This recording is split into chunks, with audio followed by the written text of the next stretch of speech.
rekonsiliasi memang sebatas sebatas opini ya, Iya, iya. sebatas wacana Ya kalau katakanlah istilah seperti ya, misalnya korban G13 ya PKI ya, itu belum sampai belum tuntas sekarang kan juga. jadi perdebatan Ya, dan ah itu jadi menurut kita itu pelaku ini menjadi dosa kita, kegagalan kita untuk ya, ya, mengawal itu salah satu ya. kegagalan. Ya kalau ada yang harus dikritik ya itulah ya Iya, kira-kira ya.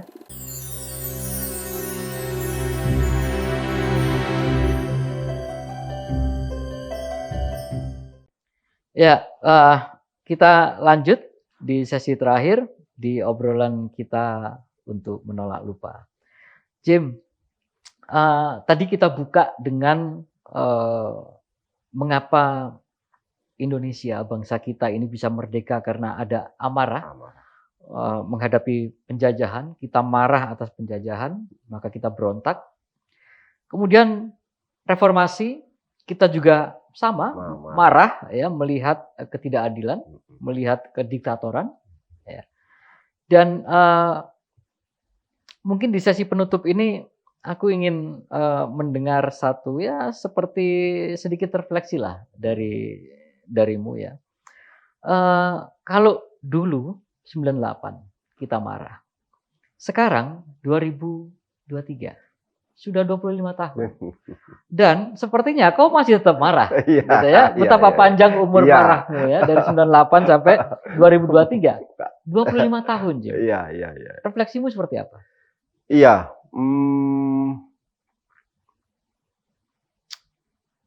apa ya? Tentu saja soal demokrasi, hukum dan HAM masih jauh dari apa yang saya harapkan. Oke. Semua Ya, orang tahu ya. soal itu, fakta-fakta itu. Mhm. Bagaimana orang yang kita duga itu sebagai melanggar HAM dibiarkan untuk melakukan itu. Ya. Bagaimana produk-produk reformasi dilakukan orang yang semuanya anti reformasi, semua orang ikut terlibat di dalam sana. Seolah-olah agenda reformasi itu bukan sebagai sesuatu yang penting buat dia. Ya. Ya. Dan itu bukan buku, bukan agenda yang harus segera diwujudkan. Itu yang pertama. Yang kedua, kita semakin dalam perjalanan 25 tahun tidak semakin kuat. Ya, ya. Banyak pelemahan di banyak sektor. Ya. Semakin seharusnya kan menjadi sebagai kelompok tertentu baik kuat gitu ya. Iya, iya. Agar kita kuat. Seperti halnya tahun 1968 di Prancis gitu. Pemberontakan revolusi terjadi di sana muncul sebagai kekuatan tertentu dan itu menekan dan terlembagakan muncul ide-ide yang brilian gitu, ide-ide soal agenda-agenda yang diperjuangkan gitu. Iya, iya. Dan kita semakin hari semakin lemah karena polarisasi di tingkat kita dengan teman-teman itu juga terjadi di mana-mana. Seolah-olah apa yang kita lakukan dengan membentuk komunitas yang kemarin itu menjadi karir gitu kan. Yeah. Tapi kesadaran itu tiba-tiba lenyap, dimakan angin, kehapus gitu, hilang dan berhadapan dengan situasi seolah-olah situasi itu baru, padahal situasi ini berhubungan dengan situasi yang kemarin ya lakukan. Saya kira kelemahan itu tidak hanya terjadi pada diri kita, tapi ada pelemahan-pelemahan, ada kekuatan yang entah yang dari dengan mana ya sengaja untuk melakukan kelemahan itu. Misalnya 2014 gitu ya, 2019 ya Pilpres gitu. Seharusnya ada agenda itu tidak terjadi. Saya membayangkan pada 2014 terlibat dalam urusan kontestasi presiden, pilihan presiden, saya berharap pada saat itu terjadi perubahan. Dan semua teman-teman juga melakukan itu. Saya kaget juga. Nggak ada ternyata.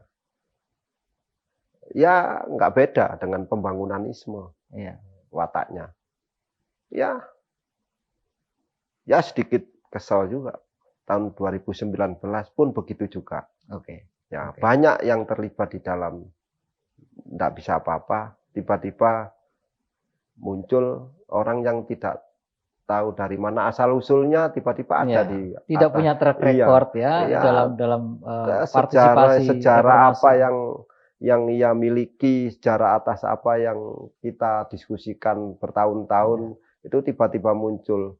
Seperti halnya presiden tiba-tiba muncul, presiden tidak tahu sejarah reformasi, sampai anak turunnya. Mungkin karena itu beliau merasa tidak terbebani dengan agenda reformasi karena tidak punya ikatan emosi. Oke itu enggak, tapi ada banyak orang-orang yang tahu soal itu. Kan, orang sekelilingnya yang bisa mengingatkan. Nah, orang sekeliling itu yang tidak punya, ya koneksitasnya dengan yang di luar itu sebatas teman, tapi bukan sebagai pelembagaan atas kesadaran itu paling tidak. Nah, itu menarik itu pelembagaan kesadaran itu ya. Partai itu yang muncul sebagai institusi demokrasi gitu, dan itu seharusnya bisa mengawal, itu tidak bisa melakukan itu. Banyak transaksi yang dilakukan misalnya. Ya, saya kira kerja kita itu pekerjaan rumah bagi kita, tentu saja bagi teman-teman setelah kita itu, baik teman-teman di generasi Z sama generasi milenial itu juga semakin berat untuk melihat ini tentu saja. Kalau itu terjadi kan, waduh, ngeri juga. Demokrasi ini juga tidak tahu kemana arahnya. Reformasi ini hilang begitu saja, agenda-agenda itu. Itu problem yang harus kita selesaikan. Di samping sembari itu kita bersamaan dengan itu, bagaimana terpaan informasi yang terjadi dengan pesatnya perubahan teknologi komunikasi ini semakin kenceng, kita tidak semakin tercerahkan. Dulu kita itu harus cari buku, itu harus sembunyi dan sebagainya. Kita kan harus mencuri sekalipun dengan teman gitu, sampai ada buku itu kita pinjam. Itu orang bodoh kalau meminjamkan. Bisa baca buku baru itu kemewahan. Mewah.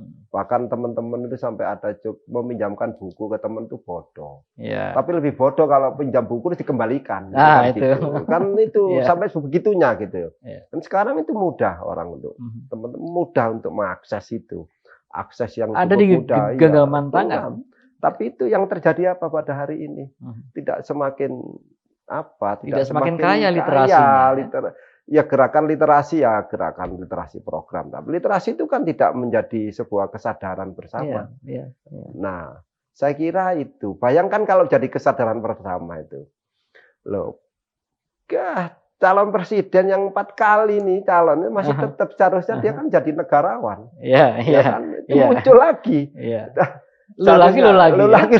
Dan itu coba itu kalau orang-orang ini genggamannya ini loh, jadi punya referensi untuk itu, gitu maksud saya.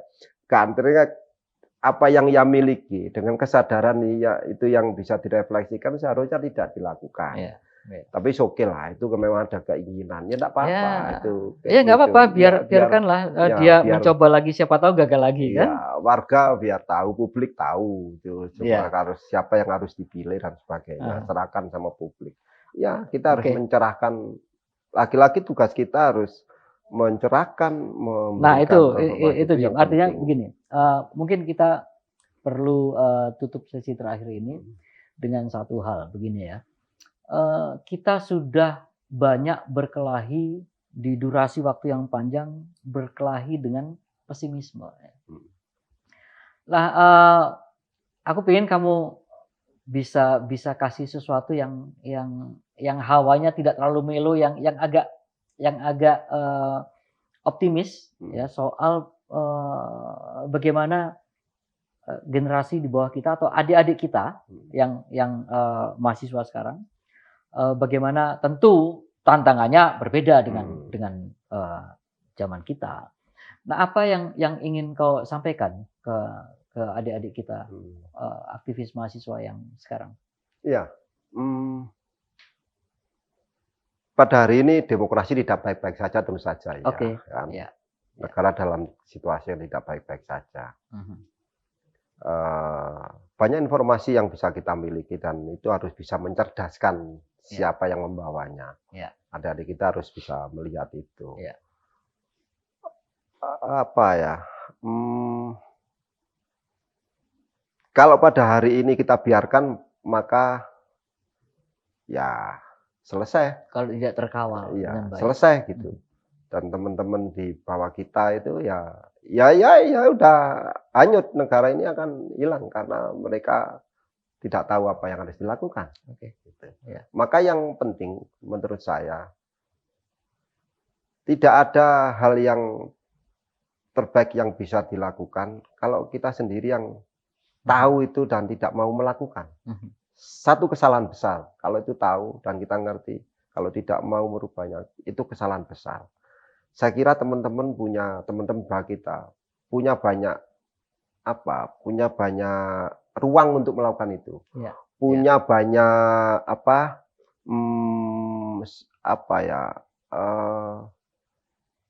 referensi untuk melakukan fakta-fakta yang bisa kita lihat. Saya kira tidak ada alasan bagi, termasuk saya tentu saja, dan adik-adik kita itu, tidak ada alasan kita untuk membiarkan itu terjadi. Saya tahu bahwa saya marah, tapi marah itu harus saya kelola. Gitu. Saya marah itu energi. Saya kelola dan saya rasionalkan. Dan saya ingin mengajak teman-teman di bawah saya itu untuk terus melakukan kritik kepada kekuasaan ini, agar tidak jauh dari agenda reformasi, akan tidak semakin menjauh dan menghilangkan agenda reformasi. Saya kira itu penting bagi kita semua, bagi teman-teman muda kita, terus melakukan itu. Tidak ada kata terlambat untuk bisa melakukan itu. Terus. Thank you. Terima kasih, Jim.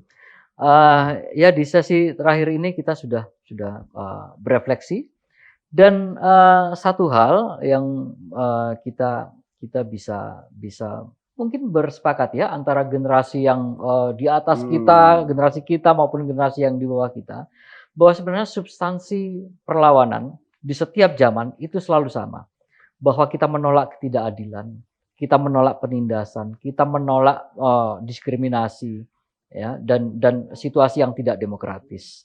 Nah, secara substansi di semua generasi perjuangannya sama. Nah, karena itu apa yang menjadi obrolan kita, menolak lupa itu adalah dalam kerangka kita bisa sama-sama mendapatkan pembelajaran dan kemudian merefleksikannya ke situasi hari ini, dan kita bisa melakukan sesuatu yang demi untuk Indonesia yang lebih baik. Terima kasih.